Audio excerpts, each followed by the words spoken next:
Family member सभी को मेरा नमस्कार। आज मैं जनसुविधा फाउंडेशन की तरफ से एज ए चेयरमैन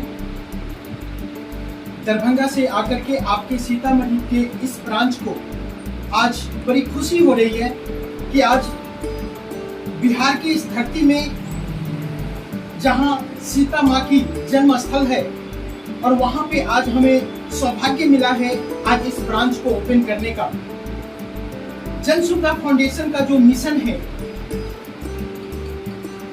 25 जून 2022 को जब हमारी संस्था ने अपनी नींव डाली थी दरभंगा के धरती पे, तो उनका एक ही मिशन था कि शिक्षा, स्वास्थ्य और बेरोजगारी, ये इस 3 मिशन पे हमारी संस्था काम करती है। आप सभी को बता दूं कि हमारी संस्था जनसुविधा फाउंडेशन भारत सरकार के द्वारा एक रजिस्टर्ड एक पब्लिक चैरिटेबल ट्रस्ट जो कि शिक्षा, स्वास्थ्य और बेरोजगारी पे वर्क कर रही है। इसका एक ही मिशन है कि बिहार के हर एक ब्लॉक, हर एक पंचायत और हर एक वार्ड में अपनी जन सुविधा विद्या केंद्र खोल करके वहां बच्चों को शिक्षा के साथ साथ हेल्थ सेगमेंट पे काम करूं, और जो आज हमारे नौजवान जो बेरोजगार हैं हमारे इस बिहार की धरती पे, उन्हें मैं एक रोजगार दे पाऊं। जहां पे 0 से क्लास 5 तक के बच्चों को हम लोग निःशुल्क शिक्षा, स्वास्थ्य, बेरोजगारी, इन सारे मुद्दों पे हमारी संस्था काम कर रही है। उसके लिए हर एक वार्ड में हम लोग 0 से क्लास 5 तक के बच्चों को भी शिक्षा देते हैं। उनके पेरेंट्स की हेल्थ चिकित्सा पर भी हम लोग वर्क कर रहे हैं, और हमारे राज्य के, हमारे शहर के जो नौजवान आज बेरोजगार हैं, उन्हें भी एक रोजगार प्रदान करने का काम कर रहे हैं। मैं संतोष कुमार सुमन पेशे से शिक्षक हूँ, टीचर हूँ, और इस जनसुविधा फाउंडेशन में एडमिनिस्ट्रेटिव कम एकेडमिक हेड हूँ। ये हमारे जो सर ने, जैसे हमारे चेयरमैन सर ने बताया, 3 project, education, health and unemployment, ये तीनों में फर्स्ट हम लोग का एजुकेशन चल रहा है काम वर्क, और एजुकेशन के वर्क के साथ ही अनएम्प्लॉयमेंट ऑटोमेटिक चल रहा है। ये 2 चीज चल ही रहा है। तीसरा बच गया, तो तीसरा में भी हम लोग जल्द ही एंड कर जाएंगे। तो थोड़ा सा मैं इस एजुकेशन के महत्व पर कुछ बताना चाहूँगा कि आखिर ये जरूरत क्यों पड़ा।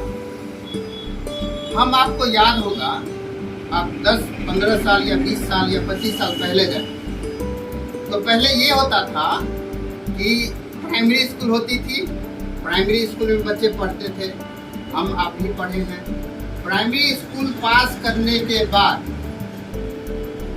ये एबिलिटी आ जाती थी बच्चों में कि वो हिंदी पढ़ लेते थे, लिख लेते थे, पहाड़ा 2 से 20 तक पूरा याद होता था, लिख भी लेते थे, और यहाँ तक कि हिंदी व्याकरण की भी जानकारी होती थी। इंग्लिश तो नहीं था, इंग्लिश पहले 6ठी क्लास से शुरू था, तो हिंदी व्याकरण की भी जानकारी हुआ करती थी। लेकिन आज का जो समय है, इसमें मैट्रिकुलेशन या एवं उससे ऊपर भी बच्चे चले जाते हैं, लेकिन व्याकरण की जानकारी नहीं होती, और स्पेलिंग भी नहीं लिखने आता है।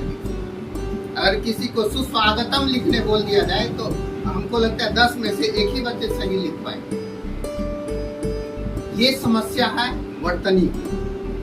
वर्तनी की समस्या आजकल मिला जुला के 70 to 80% है।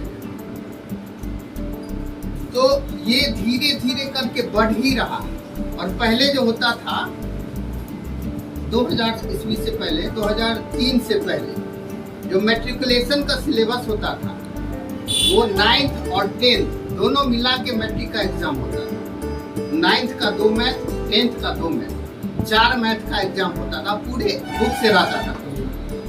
उसको हमारे एजुकेशन पॉलिसी, हमारे गवर्नमेंट के एजुकेशन पॉलिसी ने उसको हाफ कर दिया। बाद में चल के फिर उसको सिर्फ 10th का ही रहने दिया। 10th का ही सिलेबस रहने दिया, फिर आगे चल के उसको और हाफ कर दिया, यानी 1/4 बच गया है। मतलब जो सिलेबस है 10th में हाफ ईयरली को काट दिया जाता है, उसके बाद रेस्ट जो बचता है वो रहता है बोर्ड एग्जाम में। तो इट मीन्स जो भी हमारा पहले का जो सिलेबस था उसका 1/4 हो गया, यानी लेवल भी 1/4 हो गया, मेहनत भी 1/4 हो गया। फिर भी हमारे बच्चे पिछड़े रह जाते हैं, पिछड़ जाते हैं। इसका मेन कारण यही है कि जड़ मजबूत नहीं होता। और कहा गया है, विद्वानों के द्वारा कहा गया है, जो 3 से लेकर और 10 साल तक के बच्चे का दिमाग कच्चा होता है, यानी जो कुम्हार का मिट्टी हुआ, कच्चा मिट्टी, वही मिट्टी होता है 3 साल से लेकर 6 साल तक के, 3 साल से लेकर 10 साल तक के बच्चे। यानी उस एज में जो भी उनको जैसा उनको बना दिया जाए, जो जैसा बेस उनको दे दिया जाए, जैसा नींव उनका बना दिया जाए, वो आजीवन रहेगा। अगर इस उम्र में बच्चे चोरी करना सीख जाते हैं तो वो नो डाउट वो जिंदगी भर चोरी करना नहीं भूलेगा, जिंदगी भर किसी न किसी रूप में चोरी करेगा।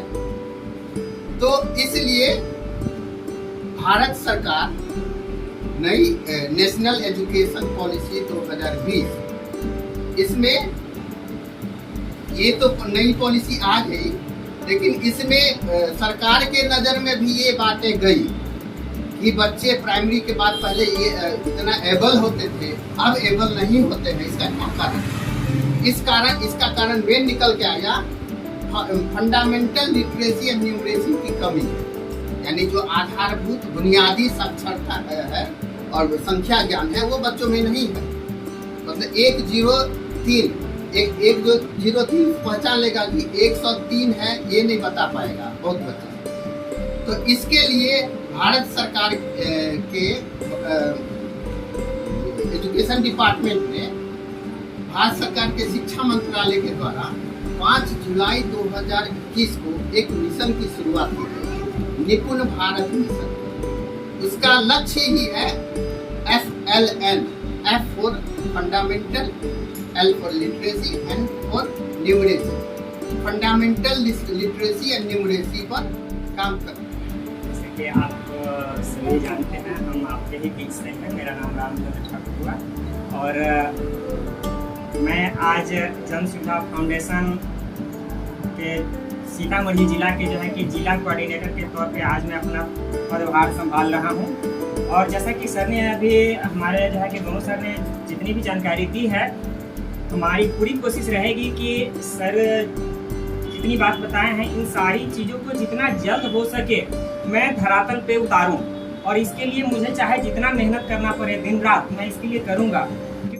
है और आज मैं जन सुविधा फाउंडेशन के दूसरे ब्रांच सीतामढ़ी में डिस्ट्रिक्ट एडमिनिस्ट्रेटर का पदभार ग्रहण किया हूँ।